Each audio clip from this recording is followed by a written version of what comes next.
Hi, my name is IEOR and I'm a student in IEOR 190G, Patent Engineering. The theme of the class is Smartphone Patent Wars, and this week we're talking about Barnes& Noble. So the buzz that's been generated lately is regarding Microsoft's patent lawsuit against Barnes& Noble. Barnes & Noble manufactures the Nook, an Android-based 7-inch e-reader tablet, which is a competitor of Amazon's Kindle. Earlier versions of the Nook were a lot simpler. They used the e-ink, black and white, but their latest version is a full-fledged Android tablet with lots of different functionalities. And one of those functionalities is the ability to tab through sort of pages, documents, ebooks, etc. And Microsoft feels that functionality infringes on one of their patents. Now, as we talked about a few weeks ago, that Microsoft's strategy has been, rather than pursuing outright patent litigation against what they believe is infringement on their patents by the Android operating software, they're pursuing sort of a licensing program. Essentially, what I believe actually is it's a mafia-style shakedown where they go into companies that make Android tablets, Android phones, and saying, you make a product which uses a software that infringes on our patents, and if you don't pay us a licensing fee, a small piece of what you make on every single product, we're going to take you to court. So actually, it's been a pretty successful strategy for Microsoft. They've been getting a lot of revenues from and a lot of licensing fees from a lot of companies, a lot of manufacturers of Android products. So they took this sort of strategy to Barnes & Noble and talked to them about the Nook, and Barnes & Noble didn't bite.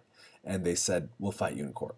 So Microsoft obviously sued, and it's been in court for the last, I think, few months. And Barnes & Noble's, one of their defenses is that Microsoft is using what they call is patent misuse. Essentially, Barnes & Noble kind of believes what I believe, that Microsoft is going around brandishing these old patents from the 90s that were created before smartphones existed, before Android existed, and is saying, hey, you're infringing on these patents and you need to pay up.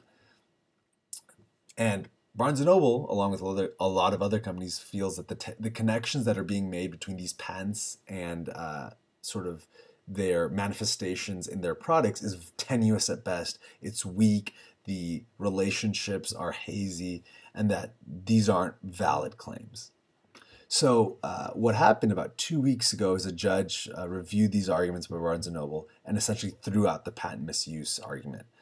This obviously came as a huge shock, a huge surprise, a huge disappointment to Barnes & Noble, and they quickly filed an appeal. And that's kind of where we stand today. Barnes & Noble has appealed that decision under the basis that the conclusions that were reached were erroneous, that the claims were misstated, and essentially this Android licensing sort of system that Microsoft uses to sort of extract fees from Android producers is simply patent misuse. I'd have to say I agree with Barnes & Noble. Microsoft has been almost as bad as it was in the 80s and 90s, although I'd say a bit more cunning, a little bit more under the radar when it comes to extracting fees from these competitors. I don't have the patents in front of me. I'm not too familiar with the Nook, but I have to say that, I have to side with the company that's on the defensive rather than the offensive when it comes to using old patents to sort of halt, inhibit innovation, rather than finding a constructive way, a collaborative way to sort of, promote better products in the marketplace. So that's my 2 cents. I hope it interested you. I really hope that this lawsuit does get resolved. I've heard great things about the Nook, and I'd love to hear your opinions. Thank you.